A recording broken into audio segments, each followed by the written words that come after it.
And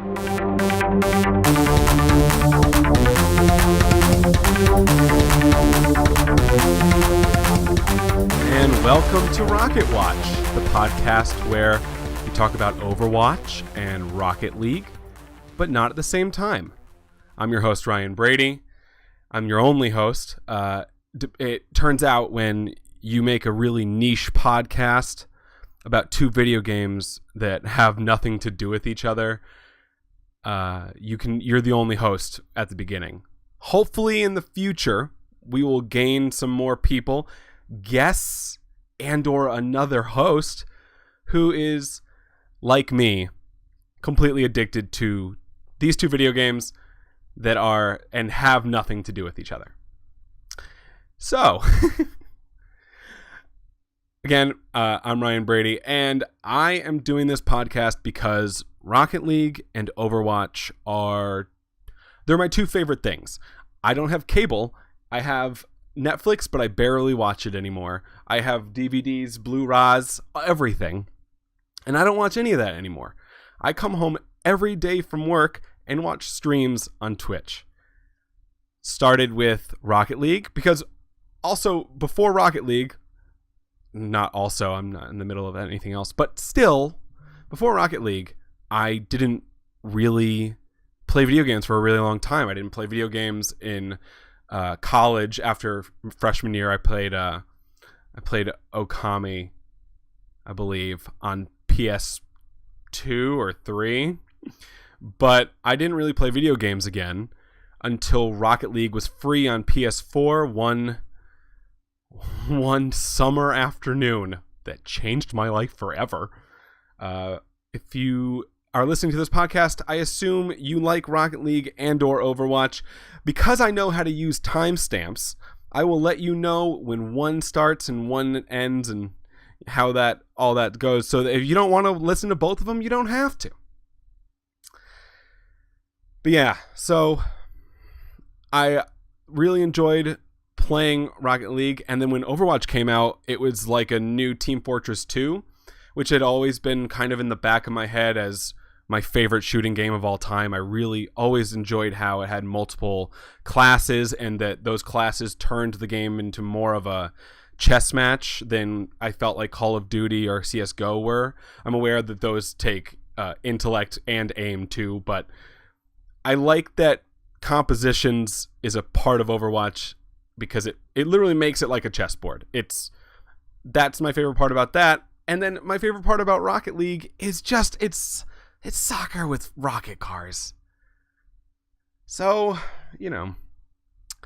again, those two video games are not related at all, except for the fact that I love both of them, and they're the two video games that I watch on a daily basis and play on a daily basis.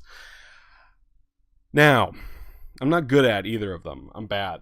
I'm bad, actually not good. Rocket League, I think I'm Challenger 3 in doubles at the moment, and Overwatch, I am on the bottom of a tilt streak that probably like 1300. Yeah, like that bad.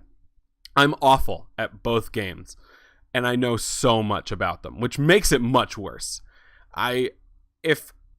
If I was doing a dissertation, I would have done too much studying at this point on Rocket League and Overwatch. All useless information until right now. So I look forward to talking to you guys about these two things.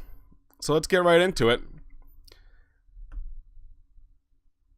I think we're going to go first to Overwatch. So it's now 2017. Overwatch as a competitive esport is growing. The Overwatch League is in the future. We know very little about it, but we'll talk about that later. The little we know, we'll talk about how we don't know almost anything, which will be fun. But if you've been following Overwatch esports since the beta, it's gone through a whole lot of metas, and you can go back within archives and see meta after meta after meta. Everyone who really enjoys Overwatch as an esport all have their different opinions on what meta was the most fun to watch. I personally am a fan of what's happening at the moment. I love right after an update when no one really knows what the meta is, so they're all kind of figuring it out. And then simultaneously to that, all that's happening right now is Apex, so you don't even have Winter Premiere anymore to have like people running a lot of 222s and a lot of quad tank, which is pretty much gone now.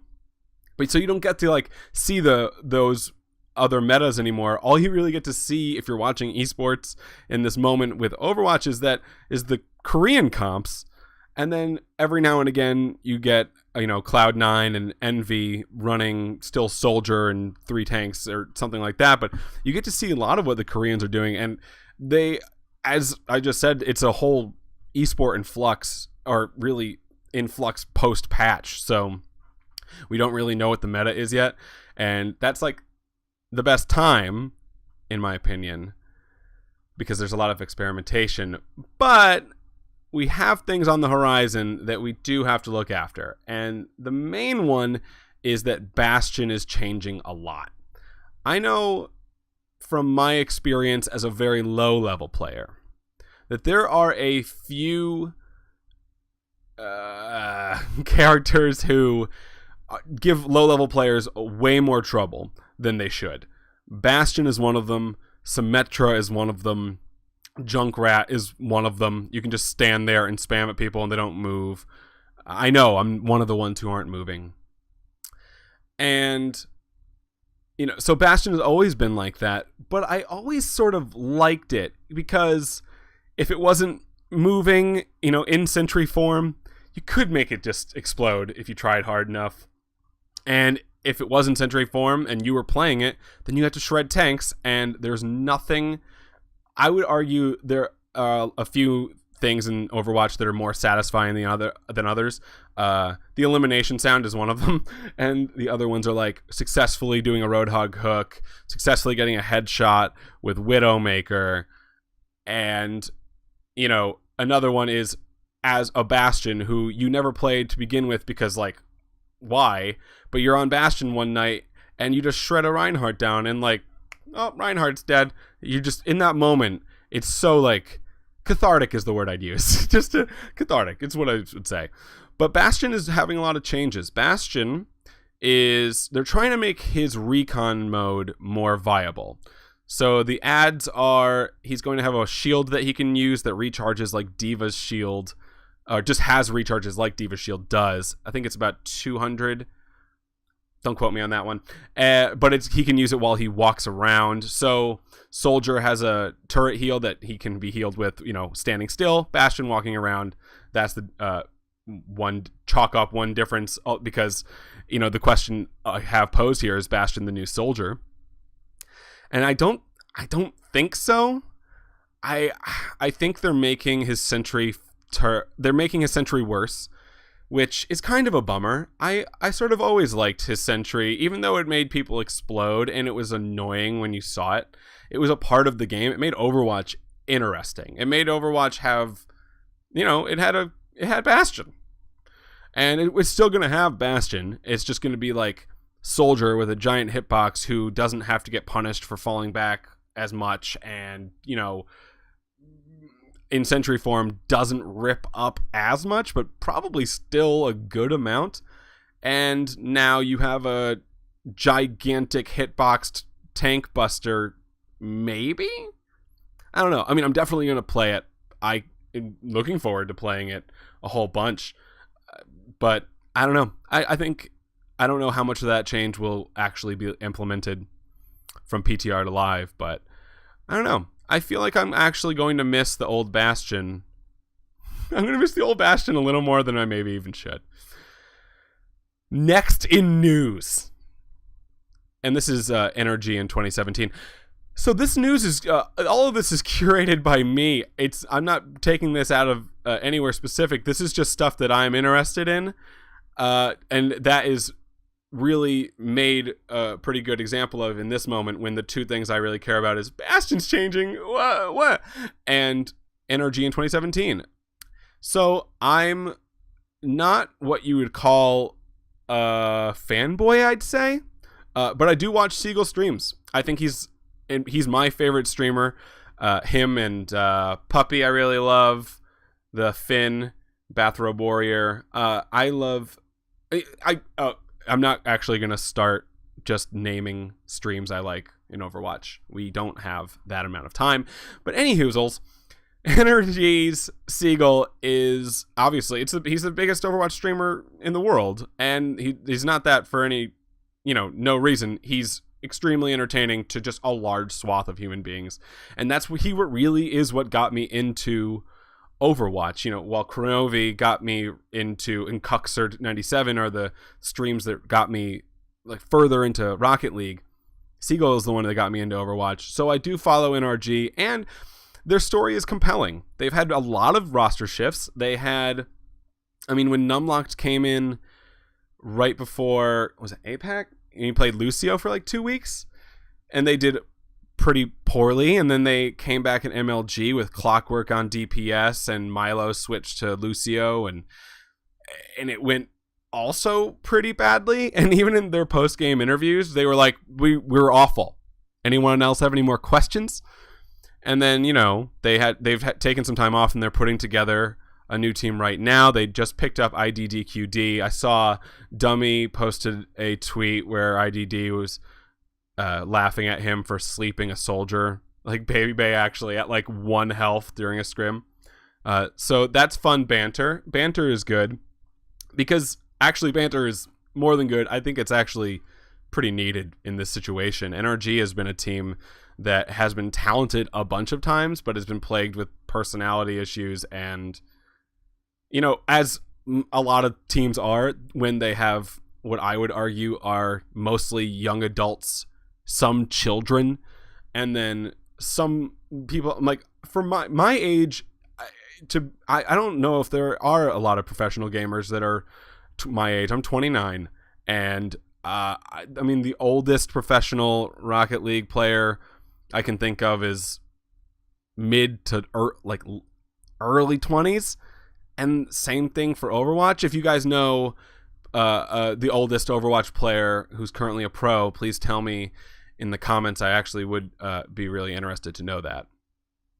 But like I said, it's a young man's game, and I say man not because I'm trying to be sexist, but because it's all men so far. I believe there was one or two girls at the Overwatch World Cup. I think one for France. But when we get more girls, I'll say men and women. So yeah, they added IDDQD. They sounded like they were having a fun time on that tweet. And they have 2 more spots to fill. They have he's playing Ana and maybe Lucio secondary. So like a secondary support, and then like a secondary DPS, not hit scan and not projectile. So I guess like secondary tank. Harblue. So So yeah, like everybody was putting on their like dream cast on the internets, and they were saying Grego and Harblue, which I think is like, if it was scripted, I think is what it would be.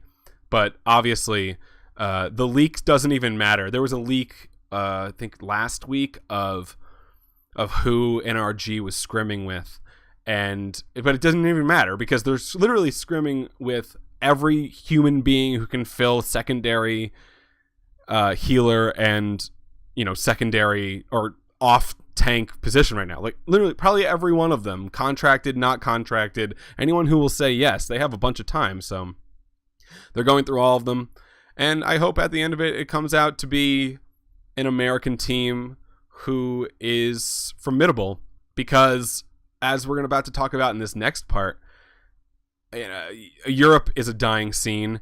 The Overwatch League is going to be actually where it's at.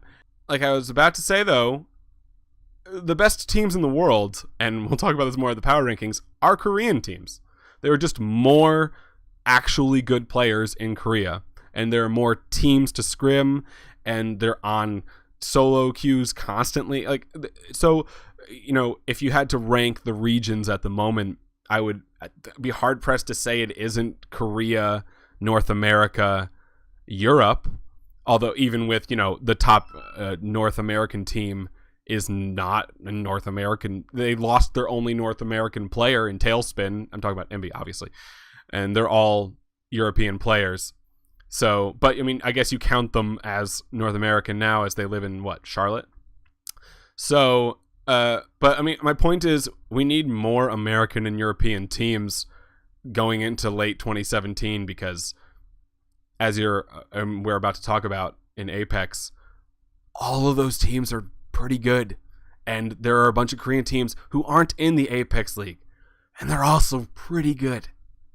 So I guess let's go there. Apex/Winter Premiere. I'll talk about the Winter Premiere first. As most everybody knows, is Immortals won.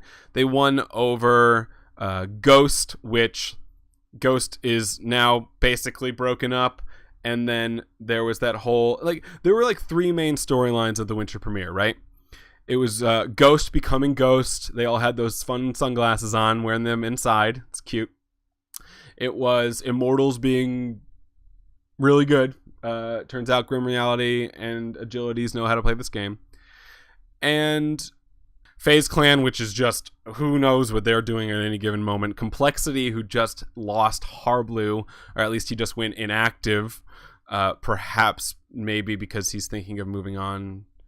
And he was trolling his chat in a stream, saying NRG a bunch of times the other day. And Renegades was the other story because of the whole Man of Snow on, off, Kib on, off, Man of Snow on, doing well, Man of Snow gone, not doing well anymore. What happened? Why? What's happening? We have Mangachu, one of the best DPS players in the world. Jesus, who has a crazy good hog, and Sherlocky with the crazy, it's a great team. And they just, I don't know, it felt like they were their own worst enemy. And I hope they do come back, though, because I like Mangachu. He's a Torb main, and you got to give it to Torb mains, man. They put the time in. They put it in. Right, and so yeah, the finals was Immortals 3, Ghost Gaming 1. So, and we'll see later about Immortals or, any other of the teams that were in the Winter Premiere, which was why it was kind of disappointing while we were watching it. And by we, I mean me by myself, because you were watching Immortals win, right? You were watching Grim Realities just really murder on McCree. You were watching Agilities murder on Genji. And I don't know if, you or like me, anyone was thinking this, but the whole time all I could think was yeah, but the 10th best Korean team could most likely decimate them. So what really is watching the Winter Premiere right now? This is just a bunch of teams who would lose to almost every team 10 through 20 in Korea. So right, and which brings me back to I guess Apex and Korea versus the world, which I just kind of covered by absolutely just stepping on the dreams of all of the actual North American teams. But yeah, so Apex, I mean, honestly, the Apex criticisms are pretty straightforward. They're aimed at Korean time zones, which, gotta do, you're in Korea. But other than that, it's more so that they're doing, or they have a schedule that has not a lot of games in a big amount of time. I mean, you can't watch Envy more than once or twice a month right now. Same with Cloud9. Same with Misfits. Same with it's just a little bit of a problem of everyone sitting here and we don't have Winter Premiere anymore, and we have to watch Apex as VODs because when I wake up, they're already done. And I have to try my best not to go on the competitive Overwatch Reddit and ruin anything for myself. I sadly ruined the Cloud9 game for myself this week, and that was the first one I had ever done, which was a bummer because I do really enjoy. I like, it's like DVRing them in the old days. I actually just turn it on and start watching it. So, but it's just it's a bummer. A bummer is the way that it actually has to be described. I just want to watch more Overwatch, and the fact that that's not happening is a bummer. And another reason why the Overwatch League being so ominous and vague and not knowing where these big orgs are going to actually be, like what cities they're going to be in, how those cities are going to be chosen, when any of this is going to be, how often the tournaments are going to be. Is it going to be, or is Apex going to be happening at the same time? Or how much of the world will this be? Will this be,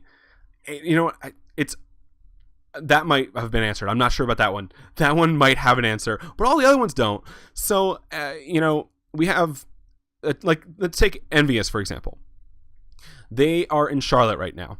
Are they just going to give them Charlotte because that's where they're living and that's where the organization is? Or are they going to be like, okay, you are in Dallas? Like, NRG.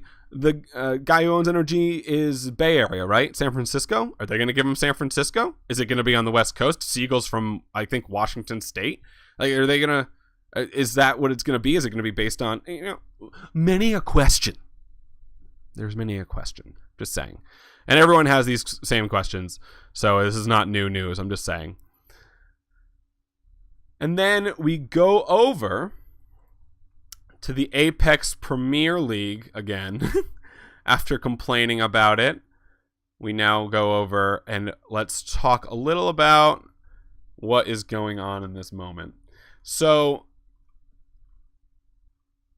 Cloud9 lost the other day. I think a lot people were assuming they would win, which I think was a mistake. AF Blue is great, and Arhan is one of the best Genji players in the world.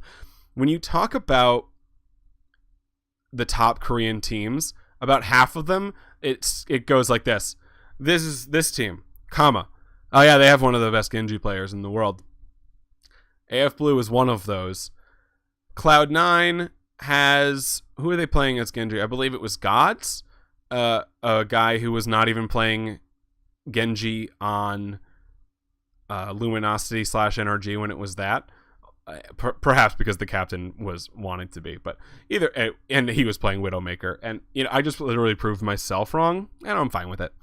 But either way, they were Cloud9 playing against, doing the thing they do, which is try to out aim people against really well run dive comps. That's how that goes sometimes. The current standings, let's see the top. We got in Group A, Meta Athena's at 2-0. Team Envious is at 2-0. It seems as though they're probably going to be the ones to move through because MVP and BK are both at 0-2. Group B, we got Lunatic High at 2-0.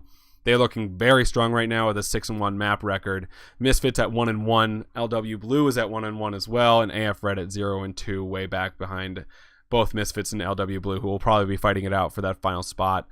LW Blue faces AF Red on the February 17th, and Lunatic High faces Misfits on the February 24th. Hype, dude. Hype. I'm hyped for that match right there. You go over to Group C, and Kongdu Unica is 2-0 with a dominating map performance at 6-1. They beat AF Blue 3-1, and they beat CB Spirit 3-0. As I just said, Cloud9 lost to AF Blue 3-1, and Combox Spirit lost to Cloud9 3-1 on January 20th. Feels so long ago, huh? It does feel so long ago. And then we go to Group D, another pretty dominating performance by Team Kongdu Panthera, and they are currently 2-0 with a 6-0 map record, and they did that against Fnatic and Runaway, which is kind of crazy. Like, they were close games. A lot of them were close games, but still, Runaway currently 1-1 at 3-3 in the map pool because they won 3 against Flash Lux and lost 3 against Panthera. But do not put them somewhere in the back of your mind because, they have one of the best Genji players in the world. And then you got Fnatic at 1-1 and Flash Lux at 0-2, probably at the back of this pack. We got Runaway versus Fnatic on February 28th. February 28th, is that also the day of the Lunatic High match? No, that's the 24th. Okay, well, that one's also hype. And then Flash Lux versus a KD Panthera that should be just a sweep on the 21st if everything is going as it was. So this might be a good time, actually, now that we were talking about those results, to go to the power rankings. And I'm going to put them up, and I know, just look at them, be angry with me. Okay, just like get the anger out of the way. I know if you're just listening and not watching the video that you can't currently read what's on the screen, but I'm just letting everyone else read it, be angry with me. But I'm excited about it. I love power rankings. I love ranking things. I love making lists. If I had to pick 3 things I loved, it would be Overwatch, Rocket League, and making lists. So, and ranking things is just the best. And there's not really a power ranking that I enjoy on the internets right now for Overwatch. There's the Gosu rankings that deals with points and when you play. I actually really like subjective rankings. This ranking right here is what I think. I could be wrong. That's what subjective means. It's the best part about ranking. In fact, I always get so confused when people are on like Reddit and someone puts up a power ranking and they're like, you put this one on but not this one? You idiot. How dare you, dumb idiot. Like, why are you so mad? They had fun doing it, and it's something that they think. Do you think something else? Okay, make another one. I don't know. I don't make it. So if you don't like this at all, then I implore you to tell me how I'm wrong, and you make another one, because I love reading lists. So it will all sort of work out for me. It will all work out for me. I'm going to go from the bottom up. I have Ninjas in Pajamas at 10. They were in that Tiny Finish tournament. I say tiny, but I mean, I watched it because it was the only Overwatch on Apex. So I did watch it, and it was fun to watch. Ninjas were dominant throughout until the finals, where they won 3-2 against Helsinki Red, I believe it was, when they had 3-0'd them earlier, which was odd. It was odd that happened. But either way, I got to see my man Poppy, dude, one of my favorite streamers, Bathrobe Warrior. I've mentioned twice now in this podcast, but he was on the desk for that one. I put Ninjas in Pajamas down here because, I haven't seen a whole lot of them, but they're crazy good, and you got to see that again last weekend. They just are thinking ahead of most of the teams that they're facing, and we haven't gotten to see them actually perform in a really long time, but I don't think they got worse. I think Korean teams got better, and I think they stayed exactly where they are, which is a bummer.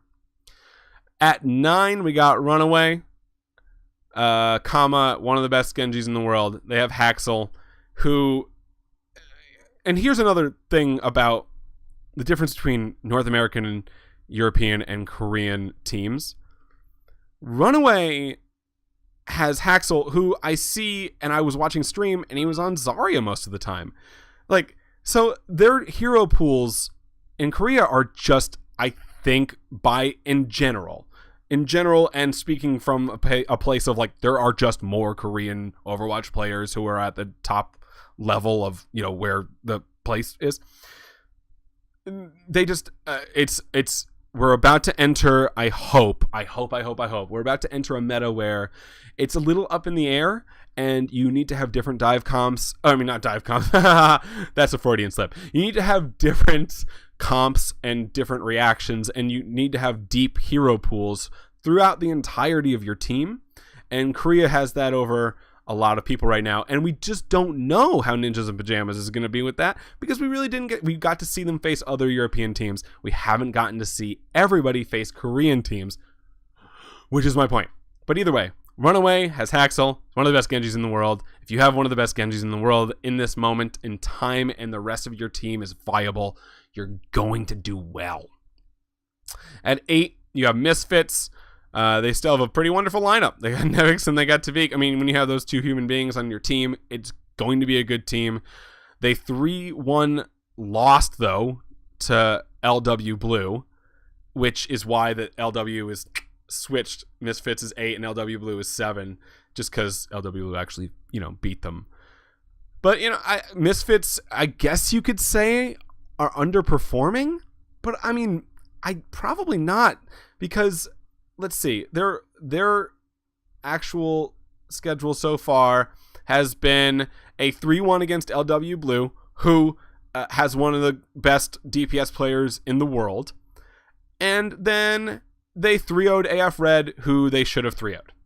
So, I mean, at this point, I think LW Blue and Misfits are, if you had to pick, like, if you were putting this into all tiers, LW Blue and Misfits are the only really two on this team who are just like, they're truly a match for each other, and they've proven that because they're in the same group and they faced each other, and those games were close.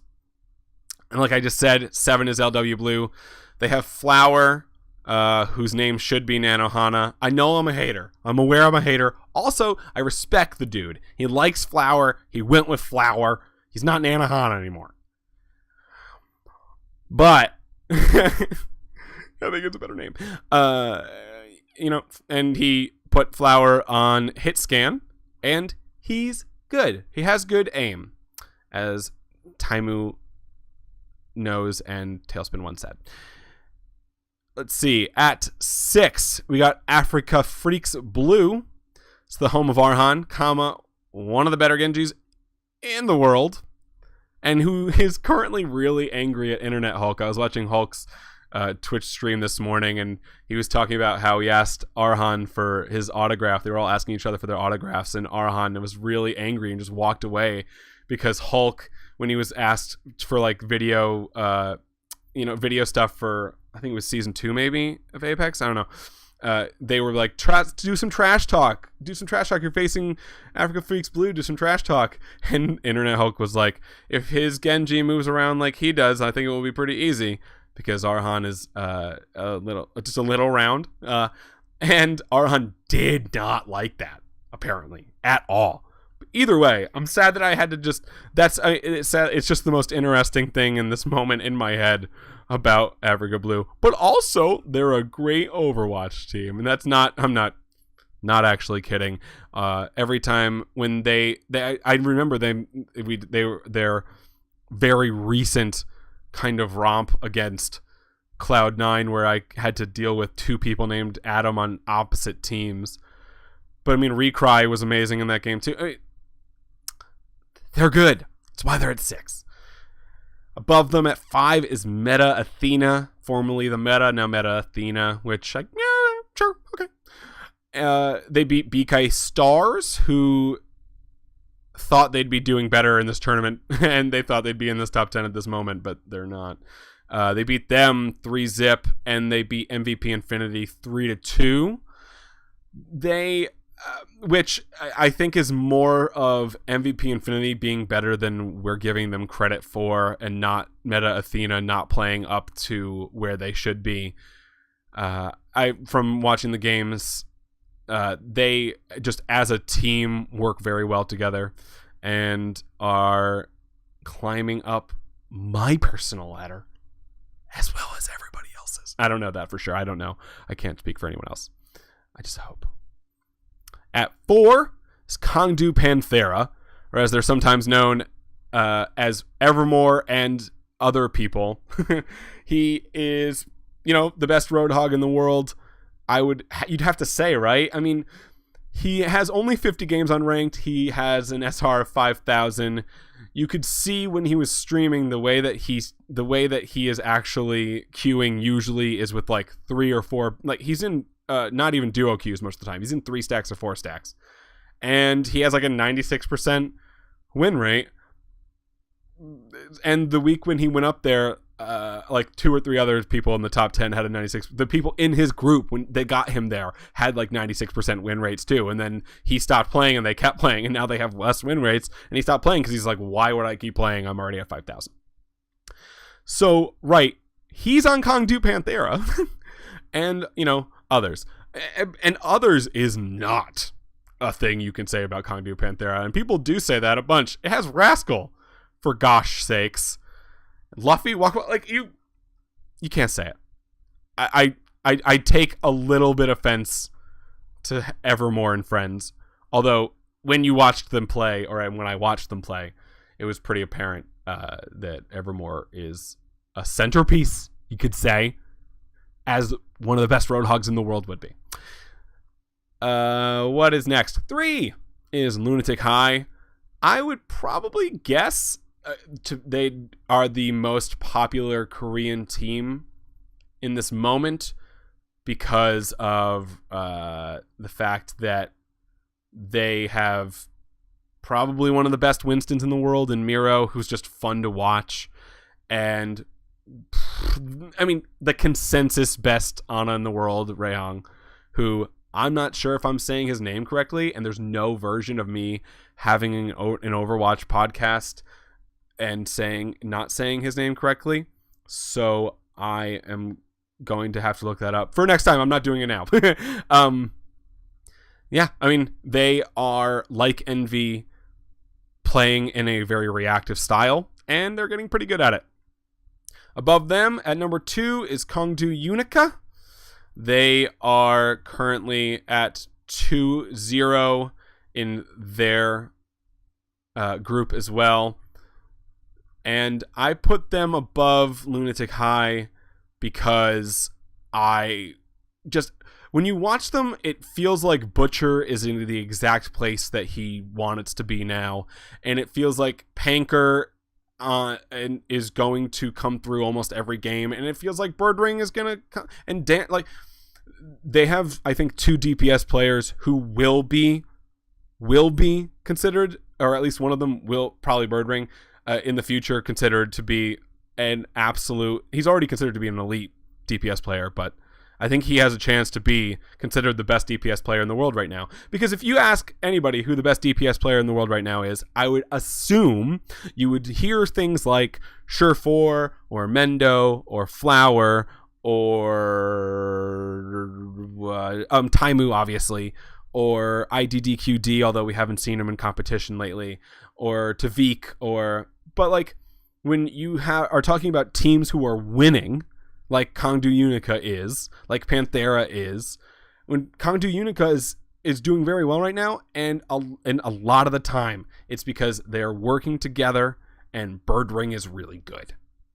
And I think they have a better chance than a lot of other people think they do. I think. Yeah, said the word think there too many times. And then at the top is Envy, you know. Like, every time somebody calls Raehong the best Ana in the world, though, I assume Chips sits there and is like, what? Okay, but like, I am on Envy, right? And I've been considered one of the best support players in the world for such a long time. I do watch him. He does have good aim. I agree. I agree. But that's mean of you to say in front of me. That was my Chips impression. He never talks and breathes heavily into his mic on stream. Actually, I think somebody hosted him one night, and I was sleeping. I was watching a stream, and it was hosted, and then it became his stream, and I literally woke up because he has his. I think he has his mic like right next to his face, and he just breathes into it heavily, and it literally woke me up. And I had to just turn my computer off because I was like, I can't have my computer breathing. It's just not. So yeah, Envy's still number 1. They've perfected the reactive play style that Lunatic High is getting pretty close. And I think the question will be, as we're sitting in a meta that is unstable in this moment, will they be fine playing the things they want to play, or will one day when they're forced to play Genji, will Taimu's Genji be up to snuff? I know he's been practicing it a bunch, like in Korea too. And if it's up to snuff, they will continue to be the best team in the world. And if it's not, then they won't. Okay. Hey everybody. So let's go on over to our second game, and that is Rocket League. Yeah, I got my Rocket League shirt on. I have my Rocket League ball. I don't know if you can hear it, guys, but I'm squeezing the Rocket League stress ball. yeah, let's just get into it. So, Rocket League RLCS Season 3 was just announced. I saw a few pros immediately when they announced it. I think Rimco specifically and a few others were like, 300,000? Why? How and why? Where did the crate money go? Why? And then I think it was Cloudfuel who was like, guys, just wait a minute. Which I was like a little annoyed with. I was like, why? Why announce it and then tell me to wait a day for the non-annoying stuff to come? Because he made everyone, by the way, started vilifying all the people who were like, where did the crate money go? Like, guys, they do a lot of work, like a bunch of white knights. But it was a good question. And I think the next day they did answer it very well in that they're, adding Oceania, as it says here. And they are spreading money out in smaller tournaments and also adding a talk show. And, they're doing a bunch of really cool things. I just wish it kind of was all said at one time, so it didn't allow for a day of justified criticism that then everybody jumped on. But, right, Oceania is here. And, they have the first Rocketeer in Stoney, who is on, like, I think I read the Oceania power rankings today, and he's on the 4th best team right now in Oceania, and we really don't know a whole lot about it. I would say, as like a group of people who really like Rocket League, I would bet most of the North American players and or pros even don't know a whole lot about how good they are and how good they would be on a LAN setting. So I really am looking forward to seeing how it goes, and I'm looking forward to seeing who the talent is for their LANs and just the whole thing. I'm so really, really excited. And the ongoing roster shuffle. I mean, all there really is to say about that is we're waiting for G2 to become complete. Rizzo officially left to take 3. Will probably join G2. The maybe roster is Kronovi, JNaps, who is nutty dude.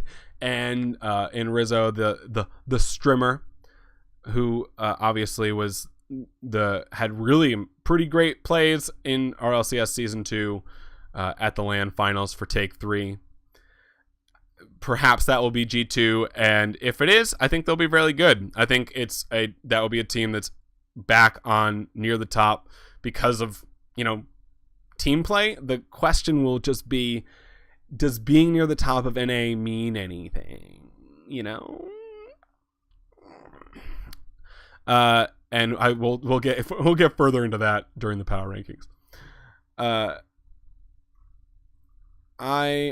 And then we go over to right. Oh, so and then another team that I have my eye on coming up is at the ESL Monthly on February 4th. Darkfire, Sad Junior, and Classics played together. And I think they had a pretty good run. But yeah, you're really for the free agents in the moment. I'm waiting to see where Doomsy lands. I'm waiting to see where Darkfire, Sad Junior, Classics. I don't know if Dapper is on a team yet. I know Karma, Nomad, and Matt just got together in a team today. They'll be good. You'll see where Lethermer, if he is of age yet. Scrub can't play this year. I know he probably can't play for 2 more years. So all of this conversation doesn't even matter in 2 years. It's like if I am actually will be very interested to see the day Scrub turns 15. If Rocket League is getting bigger and bigger, which at this point it is growing, which is nice, what the day one offers will be, or if he'll have pre-offers like scouts going to middle schools. So yeah, you wait for where all those people sit and figure out where they're going to be, and then you ask yourself at the end of the day, can they beat Northern Gaming? Can they beat Flipside? Can they beat NRG even? I don't know. Probably not right now. So we shall see. It will actually take results to prove everyone wrong, or prove everyone differently, I guess. I mean, I think it's just pretty straightforward right now who the best players in the world are. They keep winning. So we'll see where everyone else sits and when they finally get to where they're going. And after that, we'll see if they can win. That comes to the Hot Wheels DLC that comes out on 2/21. Subchildhood is right. I mean, I loved Hot Wheels when I was a kid. And then the yeah, but is pretty straightforward. It's like you get in trouble sometimes. Just, I think, with yourself, and you should, maybe justifiably so, when things like this happen. And one of my immediate first thoughts were like, yeah, but like sometimes the ball still hits weird, and I know that's different. I'm aware that's so different, not even the same department, and I know that there are partnerships going on and that they're all being made separately, but it is hard to decipher. It's hard to have something like the Hot Wheels DLC come out, which is obviously a corporate partnership, and we're going to get 2 new cars, although one just looks like a long Masamune and one looks like a regular hot rod. So I'll probably play both of them like I played almost every other add-on car ever since the Dominus, and said that was fun, and then never play them again unless I was like on a stream trying to win with every car, which would take forever because I don't win in the first place, let alone in different cars other than the Blocktain. So I wrote future DLC speculation here because I want cool stuff. Like when they announced Rumble, that was truly amazing because nobody thought that was going to happen. Like that was just out of the realm of possibility to the majority of players. And I'm not saying that every DLC you put up, Psyonix, needs to be of the magnitude of Rumble to make me happy or us happy. All I'm saying is that like every DLC you put up has to be the magnitude of Rumble to like make any of us happy. So, any hoozles. And now let's go to the power rankings so that y'all can hate me again. If you're here for both Overwatch and Rocket League, which kudos to you. But if you are, you get 2 separate power rankings to hate me. Isn't that cool? It's pretty cool. Okay, here we go.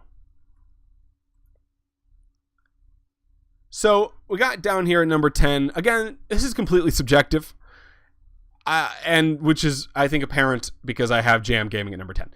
Jam Gaming is a Oceania team that was recently ranked number 1 on their power rankings. They have Snarf, Bangor, and Monty. 3 people I do not know at all. And I'm so excited to see how they are. And if any other team makes it too. It says Jam Gaming, but it could literally say like, Oceania, please have at least one that's good. I know that I think there are 2 Oceanic teams coming to the land this year. P.S. And by the way, if anyone's listening, can you please put the land in New York City? I really want to go. So like put it on the East Coast of America. Thank you. I appreciate that. At 9, you have Penta. I know Frizish was playing around with Mocket in one tournament or some other, and he was maybe looking for a team. Penta is, if they play, they're really good. But Penta is also made up of 3 players you can kind of tell are going to be different places soon. You know what I mean? G2 is at 8. That is kind of a together G2. If they are Rizzo, JNaps, and Kronovi, I think they're right around there. I think they'll have to beat Secrecy and Iris to, when they first come together, beat Secrecy, or teams like Secrecy and like Iris to get to that next level, which, if I had to break it down, it'd be like 1 through 4, and then it's like 5 through 8 and 9 and 10. So yeah, I if G2 comes together, I think they have the chance to be the best team in North America. And I say that with a tone that is because NRG still exists. They just picked up Garrett G, who, like, right when he needed a team, everyone was like, G2 Garrett G? So many Gs. but did not happen. NRG got him, and now with Fireburner, Jacob, and Garrett, you can argue they have 3 of the top 5 players in an A on one team. So, but also I would say Kronovi is in that top 5 as well. I think for a little bit for the sake of the esport, the better Kronovi does, the better this esport will be for the short period of time that is the next 1 or 2 years. That's just how it goes. You have Secrecy at 7. I believe that's Magnus, Metsonoris, and a lot, formerly of Kapow. Let me just make sure of that. I'm looking it up as we speak. Yep, I was right. And they have Lunation for a sub. Metsonoris and Magnus have been 2 players who've been on Johnny Boy's streams a bunch. You've seen them play with Jazer on his streams too. It's an absolutely formidable team. It's just odd to see a lot without Turbo Poso still. I'm still in Kapow days. And then you got at 6, you have Aces, who I think would absolutely be higher if they were a full team right now. At the moment, I think it's just Pashy 90 and Violent Panda. Any team with Pashy on it should be in the top 10 at any given moment. He has proved on multiple occasions that he can come back. He can do anything, and he can win on the biggest stage. So I think it has to be there, but they're looking for a third. And they lost Devo, which I don't think anyone would argue him not being in the top 5 players in Europe. And so it's a big hit. They lost their best player. So it's whoever they find is probably not going to be as good as Devo. They need to find someone who's maybe an up-and-comer. Like, this would be the perfect place for Scrub if he was 15. Because he is, on the same level as Devo. But you don't have anyone else in the top 5 who's just a free agent. So, I don't know.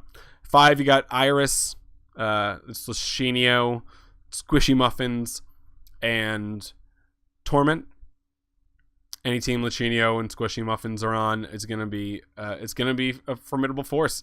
And then, I think that third spot, which is currently Torment, if that had been Turtle, I wouldn't have been surprised. If that had been but it is that third spot. And that's what I'm saying. It's the same for Aces. It's the same for G2 if Rizzo comes on and is good. It was good with the team. It's the same with Garrett G for NRG. These are new thirds coming on. And, from Lachinio and Squishy Muffins have been playing, have played a bunch together. Squishy was, I believe, a G2 sub. Might be incorrect about that, but I don't think I am. Either way, it's just, so it's these new teams, and Iris has been playing a lot, obviously. They've won things already. So, but I mean, I'm not putting them up against, you have to put everyone up against Flipside Tactics, right? They're the most winningest Rocket League team of all time. Are you going to beat Flipside Tactics? If you can, then we can keep talking about you in the top 5 here. But if you're not, then it's just kind of a moot point. At 4, we have Northern Gaming, who, anytime Remco, I saw a quote, it was like Remco and Maestro go together like Russians and vodka. And they picked up Devo, and he's a top 5 player in Europe, in my opinion. So Mystic is on the new Mocket, who's also really good, by the way. So I think Northern Gaming is at 4, but obviously have the chance and the wherewithal to get to number 2 and even number 1. And at 3, you can go back and forth, I think, with Northern Gaming and NRG. I think they would, if Northern Gaming and NRG faced, it would be a heck of a series. NRG, I think, undoubtedly the best team in NA right now, the most stable team, even with the new third in Garrett G. So, NRG has had a long run. Ever since the Gambit, Kyle Mask, Fireburner days of Kings of Urban coming together and having that wild ride to right now, and an incredible amount has happened. I'll tell you. Back in the days where Gibbs was a goalie, remember? Back in the... And Cux was streaming. It was, the glory days. At 2, you got Mocket Esports with K-Dop, who is a mainstay in 1v1 tournaments and just constantly... I remember learning of him first for like mostly being on Ballcam, and then he's obviously streaming. They added Mystic, who comes off of Northern Gaming. I believe he's been in the Batmobile a bunch. He just does a bunch of crazy stuff, and a lot of it works. And then Fairy Peak, who is relatively new to me. I saw him in 1v1 tournaments, and then he was on Johnny Boy's stream. But obviously, he's an incredibly high-ranked player in ones. Same thing with K-Dop, and they work extremely well together. So, and they are winning on a pretty constant basis. And a lot of people put them at number 1 right now. But I won't. Flipside Tactics is going to be number 1 for me until they lose to Mocket like 4-0 in the finals of a whatever tournament there is. I want to see them get absolutely dominated by a team. Until someone can really tell me that you're going to be better than Marky Cuxer and Greasy Meister together as a 1 unit. I don't know. I just don't see it yet. I think every team, I think Mocket could take a series off them. I think NRG could take a series off them. I think Northern could take a series off them. And I just don't know about maybe Iris and then Aces if they get a good third. I don't think Secrecy could take a series off them. G2, no. Penta, no. And anyone, Jam Gaming, obviously, they're kind of representing Oceania and everyone else. I just don't think they can. Cux is the best player in the world. Marky makes probably the least amount of mistakes out of any player. And Greasy's super fast. You watch that guy play? He's real fast. And they pass to each other like on a constant basis on the ground. Watching Flipside from the very beginning is what Kronovi and them is what got me into this game. Watching back in the day when Mike Rules and Marky would stream and Cux would say nothing and he would do something badly and they would scold him and he'd say nothing and he'd do something well and he would say nothing and after they scolded him then too. So I mean, please let me know what you guys think of this power ranking. And obviously this, like I said before, it's pretty subjective. It's all pretty subjective. But, I think it's still pretty interesting. And as we go into RLCS Season 3 and the roster shuffle continues, I'll try to keep everyone updated because I think there's going to be a lot of moving registrations right now. So, RLCS, which the lands in June, I believe it is, it's going to come up on us faster than we think it will. And I hope it's on the East Coast. That'd be so cool. That'd be so cool. Yeah, guys. So again, this is Rocket Watch. This is where I talk about Rocket League and Overwatch, but not at the same time. Although I did talk about them at the same time, so I can't keep saying that. I hope you guys liked it. I'll be posting this. There will be timestamps below. And you have already gotten to the end of this, so that doesn't matter to you.